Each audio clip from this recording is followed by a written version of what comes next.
एक अधूरी क्लास हमेशा अधूरी जानकारी देती है, इसलिए क्लास को अंत तक देखें। सभी को नमस्कार। मैं Hemlata Verma HC² Hemlata coaching classes में आप सभी का स्वागत करती हूँ। प्यारे बच्चों, आज की इस क्लास में हम रेस्पिरेशन को प्लांट्स और एनिमल्स में देखेंगे और साथ साथ यह भी देखेंगे कि क्या सभी एनिमल्स हमारी तरह लंग्स यानी फेफड़ों का ही यूज़ रेस्पिरेशन में कर रहे हैं, और यदि नहीं कर रहे हैं तो डिफरेंट ऑर्गेनिज्म यानी कि भिन्न भिन्न प्राणियों में ऐसे कौन से ऑर्गन्स हैं जिससे वह सभी श्वसन कर रहे हैं, यानी कि रेस्पिरेशन का काम हो रहा है। तो प्यारे बच्चों, शुरुआत हम प्लांट से करते हैं। तो हम यहाँ पर एक प्लांट या ट्री को इस तरह से ड्रॉ कर रहे हैं। तो ये जो है ये हमारा सरफेस है। क्या है? ये हमारा सरफेस है और ऊपर की ओर हम एक प्लांट को ड्रॉ करेंगे कुछ इस तरह से। ये केवल इंडिकेशन के लिए बनाया जा रहा है जिससे सभी चीज़ें आपको इजीली समझ में आ सकें। तो प्यारे बच्चों, जैसे कि हमने प्लांट बनाया है, उस प्लांट के अंदर क्या होंगे? कुछ ब्रांचेस होंगे। क्या होंगे? कुछ ब्रांचेस निकले हुए होंगे इस तरीके से। और वहाँ पर आपको क्या देखने को मिलेगा कि ये जो ब्रांचेस हैं मोस्टली कैसे होते हैं? कुछ ग्रीन्स होते हैं और कुछ ग्रीन कलर के होते हैं, और कुछ कैसे होते हैं? तो आप कहेंगे कि वे वुडी होते हैं, यानी कि लकड़ी जैसे होते हैं, क्योंकि जैसे जैसे प्लांट बड़ा होता जाता है वह लकड़ी के होते जाते हैं, यानी कि जो ग्रीन कलर से वह लकड़ी जैसे दिखाई देना स्टार्ट हो जाते हैं। और उनके अंदर क्या होती हैं? तो आप क्या कहेंगे? उनमें बहुत सारी पत्तियां होती हैं। ठीक है, तो इस तरह से आपको भी एक प्लांट को ड्रॉ करना है जिससे आपको सभी चीज़ें अच्छे से याद रहें, और उसके साथ साथ आप एग्जाम्स के अंदर अच्छे से ड्रॉ करके आएँ और अपने टीचर को अच्छे से ये समझा सकें कि आप किस चीज़ को कितना हद तक जानते और समझते हैं। इसलिए आपको भी ठीक इसी तरीके से इस डायग्राम को ड्रॉ करना है, और यहाँ पे कोई भी ज़्यादा ऐसी ड्राइंग नहीं की गई है जिसे आप बना नहीं सकते या कर नहीं सकते हैं। तो प्यारे बच्चों, आपको यहाँ पे क्या देखना है कि ये क्या है? ये वाला पार्ट क्या है? ये और ये जो पार्ट हमारे निकले हुए हैं सभी जगह, हम उन्हें क्या कह रहे हैं? ये ग्रीन स्टेम है। क्या है? ग्रीन स्टेम्स हैं, यानी कि जो हरे रंग का तना या शाखा होती हैं हम इन्हें कह रहे हैं। ठीक है, हम इन्हें शाखाएं भी कह सकते हैं, इंग्लिश में ब्रांचेस कहेंगे। ठीक, और आपको ये क्या दिखाई दे रही हैं? तो आप कहेंगे कि आपको ये सभी क्या दिखाई दे रही हैं? पत्तियां दिखाई दे रही हैं। तो हम क्या कहेंगे ना? ये लीव्स हैं हमारी। क्या हैं? लीव्स हैं, यानी कि ये हमारी पत्तियां हैं। और इसके साथ साथ आपको क्या दिखाई दे रहा है? ये जो पोर्शन है ये कौन सा स्टेम है? तो हम कहेंगे ये वुडी स्टेम है। क्या है? वुडी स्टेम है, यानी कि अब ये कैसा हो गया है? लकड़ी जैसा हो गया है। ठीक है, ये हमारा लकड़ी। इसे और क्या कहते हैं? इसे कास्ट हिल भी कहते हैं। क्या कहते हैं? कास्ट हिल भी कहा जाता है, क्योंकि लकड़ी को हम कास्ट कहते हैं। तो ये लकड़ी का तना है। ठीक, और अब आपको देखना ये है कि इसकी रूट्स भी तो होनी चाहिए, राइट? तो इसी तरह से इसमें क्या होंगे? रूट्स भी बने हुए होंगे कुछ इस तरह से, अलग अलग इसके अंदर रूट्स निकले हुए होंगे। इन्हें हम क्या कह रहे हैं? रूट्स, यानी कि जड़ें। ये क्या निकली हुई हैं? ये इनकी रूट्स हैं। हिंदी में हम इन्हें जड़ें कहते हैं। तो प्यारे बच्चों, ये जो हमारी जड़ें होती हैं इनके अंदर क्या होते हैं? छोटे छोटे से इस तरह से रोम बने हुए होते हैं। क्या होते हैं? छोटे छोटे से इसमें इस तरह से रोए बने हुए होते हैं कि इन्हें क्या कहा जाता है? इन्हें रूट्स कहा जाता है। क्या? रूट हेयर्स कहा जाता है। क्या कहा जाता है? इन रूट्स के अंदर ये जो छोटे छोटे इस तरह से बाल जैसे निकले हुए हैं इन्हें क्या कहा जाता है? रूट हेयर्स कहा जाता है। और हिंदी में हम उन्हें मूल रोम कहते हैं। क्या कहते हैं? मूल रोम कहते हैं। तो प्यारे बच्चों, ये जो मूल रोम है वह क्या काम करते हैं? तो हम यहाँ पर रेस्पिरेशन की बात कर रहे हैं। किसकी? हम रेस्पिरेशन को पढ़ रहे हैं, यानी कि श्वसन को पढ़ रहे हैं कि पौधे कैसे सांस लेते हैं। तो यहाँ पर जो हमारे रूट्स के अंदर रूट हेयर्स बने हुए हैं, मूल रोम बने हुए हैं, वह क्या करते हैं? सांस लेने का काम करते हैं। तो वह कैसे सांस ले रहे हैं? तो प्यारे बच्चों, ये जो हमारे रूट्स हैं यानी कि जो जड़ें हैं वह कहाँ होती हैं? ज़मीन के अंदर होती हैं। ठीक है, और उसमें क्या होती है? मिट्टी भरी हुई होती है। ये क्या है कि ये मिट्टी के अंदर होती हैं, और मिट्टी के अंदर क्या होते हैं? छोटे छोटे से होल्स होते हैं। क्या होते हैं? छोटे छोटे से कुछ होल्स होते हैं, और वह होल्स क्या करते हैं यानी कि छेद क्या करते हैं, तो उनके अंदर एयर आ जाती है। क्या आ जाती है? एयर आ जाती है। तो आप क्या कहेंगे कि एयर प्रेजेंट इन सॉइल, यानी कि जो हमारे पास में मिट्टी है उस मिट्टी के अंदर क्या होता है, वहाँ पर वायु उपस्थित होती है। क्या होती है? मिट्टी में उपस्थित वायु। तो ये जो हमारे रूट हेड्स है ये क्या करते हैं, तो ये क्या करते हैं, ये जो रूट हेड्स हैं, मूल रोम है, क्या कर रहे हैं, मिट्टी के अंदर से जो वायु होती है वहाँ से श्वसन का काम करते हैं। इसी तरह से हम ऊपर देखते हैं कि प्यारे बच्चों ये जो वुडी स्टेम है यानी कि जो लकड़ी का काष्ठिल तना है उसमें कहाँ से होता है, तो ये जो लकड़ी वाला पोर्शन है यहाँ पे कुछ उभरे उभरे हुए से, कैसे उभरे उभरे हुए से छोटे छोटे होल होते हैं। क्या होते हैं? होल होते हैं। ये कुछ इस तरह के भी हो सकते हैं, इस तरह के भी हो सकते हैं, इस तरह के भी हो सकते हैं। तो इन्हें क्या कहा जाता है, तो हम इन्हें कहेंगे लेंटिसिल्स। क्या कहते हैं? लेंटिसिल्स कहते हैं। हिंदी में इन्हें वात रंध्र कहा जाता है। क्या कहा जाता है? रंध्र। तो रंध्र क्या होता है, हम छोटे छोटे होल्स को रंध्र कहते हैं। और वात रंध्र यानी कि जहाँ से वायु का आदान प्रदान हो। वात यानी कि हवा, हवा यानी कि वायु। तो जहाँ से वायु का आदान प्रदान हो ये वहाँ से क्या कर रहे हैं, तो ये वहाँ से रेस्पिरेशन कर रहे हैं यानी कि श्वसन का काम कर रहे हैं। तो आपने देखा कि रूट्स में से भी क्या हो रहा है, रेस्पिरेशन हो रहा है, यानी कि जड़ें भी श्वसन का काम कर रही हैं। और हमारा ये जो वुडी स्टेम है, लकड़ी का तना है, वह भी क्या कर रहा है, श्वसन कर रहा है, रेस्पिरेशन का काम कर रहा है। और इसी तरह से हमारा ये जो ग्रीन स्टेम्स हैं, हरा तना या जो ब्रांचेस हैं, वह भी क्या कर रही हैं, श्वसन कर रही हैं, रेस्पिरेशन कर रही हैं। किसकी हेल्प से कर रही हैं? स्टोमेटा की हेल्प से कर रही हैं। तो प्यारे बच्चों ये हम आपको पहले भी फोटोसिंथेसिस के दौरान बता चुके हैं कि ये स्टोमेटा क्या होता है। तो हमारी जो ये लीव्स होती हैं, ये जो आपको स्टेम्स और जितना भी ये जो ग्रीन पार्ट है, ठीक है, ये जो ग्रीन स्टेम्स हैं इनके अंदर क्या होते हैं, बहुत छोटे छोटे से टाइनी पोर्स होते हैं, छोटे छोटे से छिद्र होते हैं जिन्हें हम क्या कहते हैं, स्टोमेटा कहते हैं। हिंदी में हम उन्हें रंध्र कहते हैं। तो ये यहाँ से भी रेस्पिरेशन का काम होता है। इसी तरह से प्यारे बच्चों ये जो हमारी लीव्स बनी हुई हैं इनके अंदर भी क्या होते हैं, इनके अंदर भी बहुत छोटे छोटे से क्या होते हैं, टाइनी पोर्स होते हैं। और वो जो टाइनी पोर्स होते हैं वही क्या करते हैं, उन्हें ही हम स्टोमेटा कहते हैं। और वह क्या करते हैं, रेस्पिरेशन का काम होता है। वहाँ से क्या होता है, रेस्पिरेशन का काम होता है। और इसे हिंदी में स्टोमेटा भी लिखा जाता है, यानी कि हिंदी मीडियम को रंध्र और स्टोमेटा दोनों को ही याद रखना है।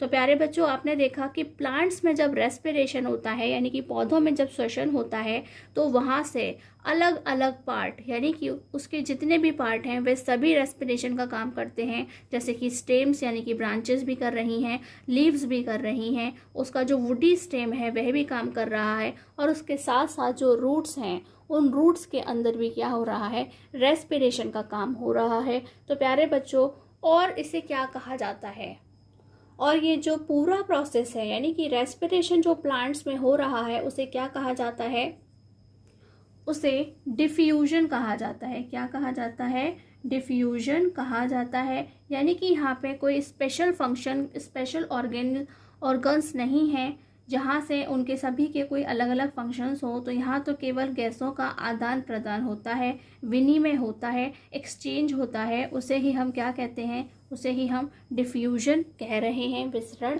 कह रहे हैं। तो प्यारे बच्चों आपको यह डायग्राम इसी तरह से बनाना है, आपके माइंड में भी ये बहुत अच्छे से सेट हो जाएगा। चलिए तो हम देखते हैं रेस्पिरेशन इन प्लांट्स यानी कि पौधों में श्वसन कैसे होता है। वैसे तो हम आपको एक डायग्राम में दिखा चुके हैं लेकिन रिटन फॉर्म में भी देखना ज़रूरी है। Respiration in plants is simpler than the respiration in animals. यानी कि जो प्लांट्स में रेस्पिरेशन का काम हो रहा है वह कैसा है, ज़्यादा आसान है। किसको देखते हुए, एनिमल्स में जो रेस्पिरेशन होता है उसको देखते हुए जो प्लांट्स होते हैं उनमें रेस्पिरेशन आसान होता है। क्योंकि प्यारे बच्चों जो एनिमल्स होते हैं उनके अंदर क्या होते हैं, फिक्स्ड ऑर्गन्स होते हैं और उनकी अपनी एक मैकेनिज्म होती है जिसके अकॉर्डिंग वह सारा काम होता है। लेकिन प्लांट्स में यहाँ पर ऐसा कुछ नहीं होता है, सिंपल गैसेस का एक्सचेंज होता है। पौधों में श्वसन जानवरों की तुलना में सरल होता है। ठीक है, पौधों में श्वसन जानवरों में श्वसन की तुलना में सरल होता है। नेक्स्ट है गैसियस एक्सचेंज अकर्स थ्रू। यहाँ पे क्या हो रहा है, गैसियस एक्सचेंज हो रहा है और किसके थ्रू हो रहा है। तो प्यारे बच्चों हमने यहाँ पे 3 पॉइंट्स लिखे हैं। ठीक है, अगर आपसे इंडिविजुअली एग्जाम में पूछा जाता है कि लीव्स में कैसे होता है तो आप कहेंगे स्टोमेटा से होता है, स्टेम्स में कैसे होता है, लेंटिसेल्स से होता है, और हमारे जो रूट्स हैं उसमें क्या है, जनरल सरफेस से होता है। तो प्यारे बच्चों आपके पास 2 तरीके हैं लिखने को। ठीक है, कि आप तो रूट्स के लिए ये भी लिख सकते हैं कि रूट्स के अंदर जो जनरल सरफेस होती है वहाँ से होता है, और दूसरा ऑप्शन क्या है जो हमने आपको लिखवाया था कि कैसे होता है, कि जो रूट हेयर्स होते हैं वह करते हैं किसके साथ, जो एयर प्रेजेंट होती है सॉइल में उससे वह रेस्पिरेशन का काम करते हैं। तो हमने यहाँ पर अलग और वहाँ पर अलग इसलिए लिखा है कि अगर आपके सामने कुछ अलग तरीके से क्वेश्चन को पूछ लिया जाए तो आप वहाँ पर कोई भी मिस्टेक ना करें। और अगर आपको इसे जैसे ये शॉर्ट फॉर्म में लिखा है, आपको इसे थोड़ा लॉन्ग लिखना है तो आप कैसे लिखेंगे, gaseous exchange occurs through stomata in leaves, gaseous exchange occur through lenticels in stems, gaseous exchange occur through general surface of the roots। तो आप इस तरह से लिख सकते हैं। और हिंदी मीडियम कैसे लिखेगा, तो गैसीय विनिमय के माध्यम से पत्तियों में स्टोमेटा में यह घटित होता है। गैसीय विनिमय के माध्यम से तने में वात रंध्र में यह घटित होता है। गैसीय विनिमय के माध्यम से जड़ों की सामान्य सतह में यह घटित होता है। तो अगर आपको एक एक लाइन सबके लिए लिखनी है लॉन्ग वे में तो आप इस तरह से लिख सकते हैं, और अगर आपसे सिंपली छोटा सा क्वेश्चन पूछा जाता है वेरी शॉर्ट की फॉर्म में तो आप उसे सिंपली इतना भी लिख करके छोड़ सकते हैं। प्यारे बच्चों आपको याद होगा कि अब से कुछ क्लासेस पहले यानी कि जब हमने रेस्पिरेशन को स्टार्ट किया था, हमने उसे डिस्कस किया था उसकी डेफिनेशन को, तो हमने आपको प्लांट्स के बारे में कुछ इम्पॉर्टेंट यानी कि इंटरेस्टिंग फैक्ट बताया था। कि क्या बताया था कि दिन के समय यानी कि डे टाइम में जो हमारा प्लांट है वह अलग तरीके से ब्रीथ करता है, और जो हमारा नाइट है यानी कि नाइट के समय में वह अलग तरीके से ब्रीथ इन और ब्रीथ आउट करता है। तो उसी को लेकर के हम दोबारा आए हैं, और ये सब चीज़ें हम वापस से डिस्कस नहीं करेंगे। हम डायरेक्ट आपसे क्या डिस्कस करेंगे, हम नोट्स की फॉर्म में से डिस्कस करेंगे, जिससे आप इसे एग्जाम्स में और भी अच्छे तरीके से लेकर आ सकें। वैसे हम इसे पहले ही आपको डिस्कस करा चुके हैं। तो प्यारे बच्चों अभी अभी हमने आपको बताया था कि जो प्लांट में रेस्पिरेशन का काम होता है उसे क्या कहा जाता है, उसे डिफ्यूजन कहा जाता है यानी कि विसरण कहा जाता है। तो इसे भी हम थोड़ा सा अच्छे से देखकर समझ लेते हैं। The direction of diffusion depends upon the environmental conditions and the requirements of the plants. यानी कि जो डिफ्यूजन है, डिफ्यूजन का मतलब क्या है, गैसों का आदान प्रदान। क्या है, जो एक्सचेंज होता है गैसेस का उसे हम डिफ्यूजन कहते हैं। तो ये कैसे हो रहा है, अकॉर्डिंग टू रिक्वायरमेंट, यानी कि वहाँ पे क्या रिक्वायरमेंट है, इन्वायरमेंट की क्या कंडीशन है, दोनों चीज़ों पे है डिपेंड करता है। तो हम देख रहे हैं कि वहाँ पर ऐसी कौन सी रिक्वायरमेंट और कंडीशंस की बात हो रही है। At night when there is no photosynthesis occur, यानी कि जब फोटोसिंथेसिस नहीं हो रहा है, ठीक है, नाइट में, यानी कि ये कंडीशन हो गई, एनवायरमेंटल कंडीशन हो गई, ठीक है। The main event is the release of carbon dioxide, यानी कि वहाँ पे मेन काम क्या चल रहा है कि वहाँ से रिलीज हो रही है कार्बन डाइऑक्साइड गैस रिलीज हो रही है। तो यह क्या है, एक एनवायरमेंटल कंडीशन है। एंड ड्यूरिंग द डे यानी कि दिन के समय पे वहाँ पे क्या होता है, carbon dioxide released during respiration, यानी कि ऐसी वाली कार्बन डाइऑक्साइड जो रिलीज्ड हो चुकी है, कब, जब हमने रेस्पिरेशन किया। कब रेस्पिरेशन किया, यानी कि जो नाइट में हमने रेस्पिरेशन किया था तो वहाँ से क्या हुआ था, कार्बन डाइऑक्साइड गैस रिलीज हुई थी। तो उसी रिलीज्ड कार्बन डाइऑक्साइड का यूज़ हम क्या कर रहे हैं, इज़ यूज्ड इन फोटोसिंथेसिस, यानी कि दिन में जब फोटोसिंथेसिस हो रहा है तो उसी कार्बन डाइऑक्साइड का हम यूज़ कर रहे हैं। एंड ऑक्सीजन इज रिलीज्ड, और क्या रिलीज हो रही है, ऑक्सीजन वहाँ से रिलीज हो रही है, निकल रही है। Then the main event is the release of oxygen, और उस समय वहाँ का मेन इवेंट क्या है, खास काम, मुख्य घटना क्या है, ऑक्सीजन का निकलना है। जैसे कि रात में मुख्य घटना क्या हुई थी, तो हम कहेंगे the release of carbon dioxide. ठीक है, वह क्या थी, एक एनवायरमेंटल कंडीशन थी। और उसी तरह से ये जो क्या है रिक्वायरमेंट्स, अब रिक्वायरमेंट्स क्या है कि दिन में वहाँ पे क्या निकल रही है, फोटोसिंथेसिस हो रहा है और उसकी वजह से वहाँ पर ऑक्सीजन रिलीज हो रही है। तो इसे ही हम क्या कहते हैं, डिफ्यूजन इन प्लांट्स कहते हैं। तो प्यारे बच्चों, आपसे एग्जाम्स में ये क्वेश्चन पूछे जाते हैं कि दिन के दौरान, ठीक है, पौधों में यानी कि जो डिफ्यूजन है वह किस तरीके से होता है, रात के समय में किस तरह से होता है, या वह सिंपली पूछ लेंगे what is diffusion in plants, तो यह आप आसानी से अब कर सकते हैं। और उसके साथ साथ इस पॉइंट्स पर बहुत अच्छे से ध्यान देना है कि यह क्या है, एक एनवायरमेंटल कंडीशन है, यानी कि, और उसके साथ साथ यह रिक्वायरमेंट्स है। ठीक है, ये प्लांट की रिक्वायरमेंट के अकॉर्डिंग होता है और एनवायरमेंटल कंडीशंस के अकॉर्डिंग भी होता है। ये इन दोनों ही चीज़ों पर डिपेंडेंट है। हिंदी में देखते हैं, विसरण की दिशा पर्यावरणीय अवस्थाओं तथा पौधों की आवश्यकता पर निर्भर करती है। तो हमने बताया कि पौधों में जो गैसों का आदान प्रदान हो रहा है उसे क्या कहते हैं, विसरण कहते हैं। लेकिन यह किस पर निर्भर करता है कि उस समय पर्यावरण की कौन सी अवस्थाएं हैं या पौधों को किस चीज़ की आवश्यकता है, यानी कि किस गैस की आवश्यकता है, वह किस पर निर्भर हो रही है। रात्रि में जब प्रकाश संश्लेषण की क्रिया नहीं होती है, हम सभी जानते हैं, क्योंकि रात में क्या है, सूर्य की रोशनी नहीं मिलती है, इसलिए वहाँ पे फोटोसिंथेसिस यानी कि प्रकाश संश्लेषण नहीं होता है, तब कार्बन डाइऑक्साइड का निकलना ही मुख्य घटना है। ठीक है, तो खुद ही जो प्लांट्स हैं वे क्या कर रहे हैं, ऑक्सीजन ले रहे हैं, कार्बन डाइऑक्साइड छोड़ रहे हैं। हम ह्यूमंस की तरह ही बिहेव कर रहे हैं। दिन में श्वसन के दौरान निकली, दिन में क्या हो रहा है कि श्वसन के दौरान निकली कार्बन डाइऑक्साइड, ये श्वसन कौन सा श्वसन है, जो हमने रात को किया था और कार्बन डाइऑक्साइड निकाली थी। ये मैं प्लांट्स की बात कर रही हूँ कि श्वसन के दौरान निकली कार्बन डाइऑक्साइड प्रकाश संश्लेषण में प्रयुक्त हो जाती है, यानी कि जो हमारा कार्बन डाइऑक्साइड है वह खर्च हो जाता है किसमें, फोटोसिंथेसिस कराने में, और ऑक्सीजन गैस निकलती है और उसके बाद वहाँ से क्या निकल रही है, ऑक्सीजन निकल रही है। तब ऑक्सीजन का निकलना ही क्या है, मुख्य घटना कहलाता है, यानी कि मेन इवेंट कहलाता है। तो आपको इसके सभी पॉइंट्स को ध्यान रखना है कि जो विसरण है, विसरण की दिशा, ठीक है, गैस का आदान प्रदान कहाँ से कहाँ हो रहा है, कैसा हो रहा है, ये पर्यावरणीय अवस्थाओं पर निर्भर करता है कि दिन है या रात है, वहाँ पर क्या हो रहा है, पौधों के लिए वहाँ पर प्रकाश संश्लेषण हो रहा है या नहीं, उस पर भी निर्भर करता है। और उसके साथ साथ आपको याद रखना है कि दिन की मुख्य घटना क्या है, ऑक्सीजन का निकलना, और रात की मुख्य घटना क्या है, कार्बन डाइऑक्साइड गैस का निकलना।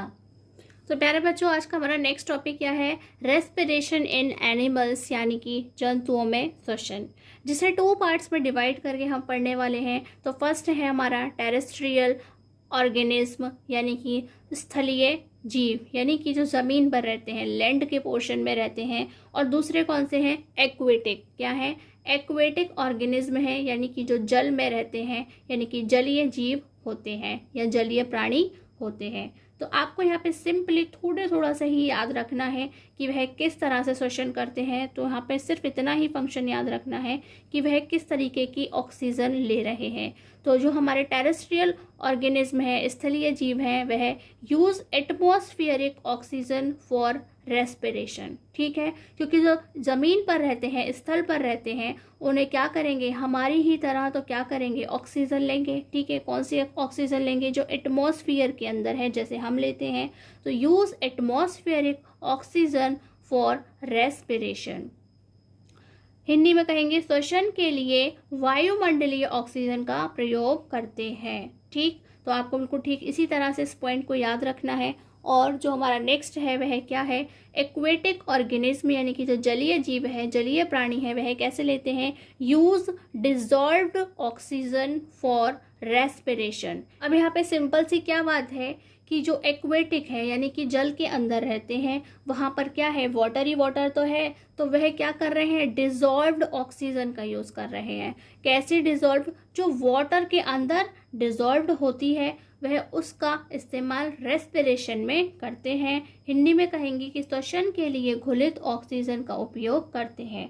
तो प्यारे बच्चों, यहाँ से एक क्वेश्चन बनता है कि क्या जो हमारी मछली है ना, बचपन में पोएम पढ़ी थी ना, मछली जल की रानी है, जीवन उसका पानी है, हाथ लगाओगे डर जाएगी, बाहर निकालोगे मर जाएगी। ठीक है, तो बाहर निकालोगे तो वो मर जाएगी। क्यों मर जाएगी? क्योंकि अगर हम उसे बाहर निकाल देंगे तो उसे क्या मिलेगा, एटमॉस्फेयर वाली ऑक्सीजन मिलेगी, जो कि वो लेती ही नहीं है। उसे क्या चाहिए, वाटर में जो डिजॉल्व्ड ऑक्सीजन होती है वो उसे चाहिए, वह सिर्फ उसे ही इनहेल कर सकती है, इसलिए वह क्या होगा, बाहर निकालेंगे तो मर जाएगी। ठीक है, तो आपसे क्वेश्चन पूछा जाएगा तो आप लिख देंगे, क्या लिखेंगे कि वह एटमॉस्फेरिक ऑक्सीजन नहीं लेती है, इनहेल नहीं करती है, क्योंकि वह तो सिर्फ और सिर्फ डिजॉल्व्ड ऑक्सीजन ही इनहेल करती है, इसलिए बाहर निकालने से वह मर जाती है।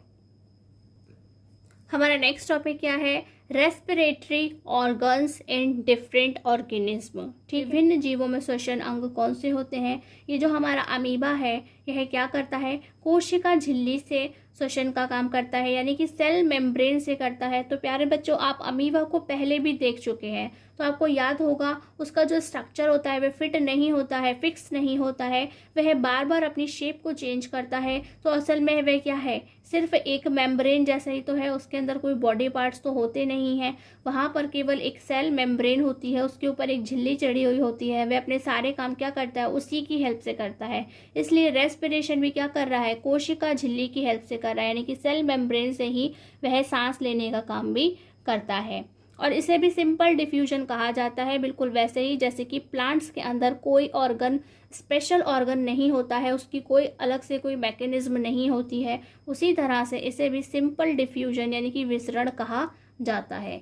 नेक्स्ट हमारा क्या है, मछली यानी कि फिश। तो वह क्या करती है, वह गलफड़े से सांस लेती है। किससे लेती है, इंग्लिश में उसे हम क्या कहते हैं, गिल्स कहते हैं। और जो वाटर होता है वह क्या होता है, उसके मुंह के अंदर जाता है जब वो पानी के अंदर रहती है, और वह वहाँ कहाँ चला जाता है, गिल्स में चला जाता है, जिससे उसे ऑक्सीजन मिल जाती है। ये जो गिल्स होते हैं वह मछली में कहाँ पाए जाते हैं, तो ये जो उसकी आँख होती है, उसकी आँख से लेकर गर्दन तक के हिस्से में यह पाए जाते हैं, जिससे वह क्या करती है, सांस लेने का काम करती है। नेक्स्ट क्या है, नेक्स्ट है उभयचर। उभयचर यानी कि एम्फीबियंस। तो ये उभयचर क्या होते हैं, ऐसे प्राणी यानी कि ऐसे ऑर्गेनिज्म जो वाटर और लैंड दोनों पर रहते हैं। ठीक है, जो जल में भी रहते हैं और स्थल पर भी रहते हैं, उन्हें हम एम्फीबियन कहते हैं। जैसे कि कछुआ, ठीक है, कछुआ दोनों में ही रहता है, पानी में भी रहता है और ज़मीन पर भी रहता है। तो वह कैसे सांस लेते हैं कि वह गलफड़े और फेफड़े दोनों का इस्तेमाल करते हैं। कि गलफड़े का इस्तेमाल कब करेंगे, जब वह पानी में होंगे, और फेफड़े का इस्तेमाल कब करेंगे, जब वह ज़मीन पर होंगे। यानी कि गिल्स और लंग्स दोनों की ही मदद से वह क्या कर रहे हैं, रेस्पिरेशन का काम कर रहे हैं, श्वसन कर रहे हैं। और इसके साथ साथ जो हमारा मेंढक है, क्या है, फ्रॉग है, वो भी इसका ही एक एग्जाम्पल होता है। वो वाटर में भी रहता है और लैंड पर भी रहता है। नेक्स्ट है हमारा बर्ड्स यानी कि पक्षी। तो पक्षी जो होते हैं वह कैसे सांस लेते हैं, लंग्स से सांस लेते हैं, यानी कि फेफड़े से सांस लेते हैं। तो प्यारे बच्चों, वो भी तो कहाँ रहते हैं, भले ही वे आसमान में उड़ते हैं लेकिन रहते तो वो लैंड पर ही है ना। उनका घोंसला कहाँ है रहने के लिए, वह तो लैंड पर ही बना हुआ है, यानी कि वह टेरेस्ट्रियल है। वो प्लांट अपना नेक्स्ट कहाँ बनाते हैं, प्लांट्स के ऊपर बनाते हैं, और वह क्या है, टेरेस्ट्रियल है। ठीक है, तो वहाँ क्या होता है, तो वह लंग्स से सांस लेते हैं, यानी कि फेफड़े से रेस्पिरेशन का काम करते हैं। नेक्स्ट क्या है, मैमल्स। मैमल्स क्या होते हैं, स्तनधारी, यानी कि जो हम ह्यूमंस होते हैं, जो बच्चों को जन्म देते हैं, वे कौन होते हैं, मैमल्स होते हैं। ठीक है, स्तनधारी होते हैं। उन सभी में क्या पाए जाते हैं, लंग्स पाए जाते हैं, यानी कि फेफड़े होते हैं, जिससे वह सांस लेने का काम करते हैं। और इसके साथ साथ नेक्स्ट हमने क्या बताया है, रेप्टाइल्स। रेप्टाइल्स क्या होते हैं, सरीसृप, यानी कि ऐसे जो रेंग कर चलते हैं। कैसे चलते हैं, रेंग करके चलते हैं, उन्हें हम सरीसृप कहते हैं। और वह भी लंग्स यानी कि फेफड़े का इस्तेमाल करते हैं मोस्टली। ठीक है, जितने भी रेप्टाइल्स होते हैं उनमें से ज़्यादातर सभी फेफड़े का इस्तेमाल करते हैं। तो प्यारे बच्चों, आपने प्लांट्स और एनिमल्स दोनों में ही रेस्पिरेशन को देखा। उनके जो ऑर्गन्स होते हैं रेस्पिरेशन का काम करने के लिए, उन सभी को अच्छे से देखा। तो अब हम आपको एक होमवर्क दे रहे हैं जिसे आपको अपने आप कंप्लीट करना है। तो आपको वहाँ पे डिफरेंसेस लिखने हैं। क्या करना है? आपको वहाँ पे डिफरेंसेस लिखने हैं। किस में करने हैं? रेस्पिरेशन में। यानी कि एनिमल्स के और हमारे प्लांट्स के रेस्पिरेशन में क्या डिफरेंस होता है, उन्हें आपको पॉइंट्स में अच्छे से लिखना है और सभी चीज़ों पर ध्यान देना है। और एटलीस्ट एक डिफरेंस को कमेंट बॉक्स में ज़रूर लिखना है और सभी स्टूडेंट्स एक दूसरे के कमेंट्स पर गौर करेंगे और वहाँ से पॉइंट्स को कलेक्ट करेंगे। इसके अलावा एक नोटेबल पॉइंट और हम आपको बताते हैं कि ये जो हमारे मछली होती है, मछली कहाँ रहती है? पानी में रहती है। तो जितने भी वाटर में रहने वाले एनिमल्स होते हैं, एक्वेटिक होते हैं, वह कैसे होते हैं? बहुत तेज़ी से सांस लेते हैं। क्यों लेते हैं? क्योंकि वाटर के अंदर जो ऑक्सीजन का अमाउंट होता है वो बहुत कम होता है, इसलिए उन्हें बहुत तेज़ी से सांस लेने की ज़रूरत पड़ती है। यानी कि वह बहुत जल्दी जल्दी रेस्पिरेशन का काम करते हैं। जबकि जो लैंड पर रहने वाले एनिमल्स होते हैं, ऑर्गेनिज्म होते हैं, उन्हें इतनी तेज़ी से सांस लेने की ज़रूरत नहीं होती है। ये एक और इंटरेस्टिंग फैक्ट है जिसे आपको याद रखना है। प्यारे बच्चों, यदि आज की इस क्लास में आपको कोई भी डाउट है जिसे क्लियर करना है तो आप कमेंट ज़रूर करें। और यदि यह क्लास आपको पसंद आई हो तो please like, comment and share this class. प्यारे बच्चों, डू रिमेंबर, याद रखिए, आज की क्लास आज ही ख़त्म कीजिए, कल के लिए बचाकर कुछ मत रखिए। आज की क्लास में बस इतना ही। नमस्कार, धन्यवाद।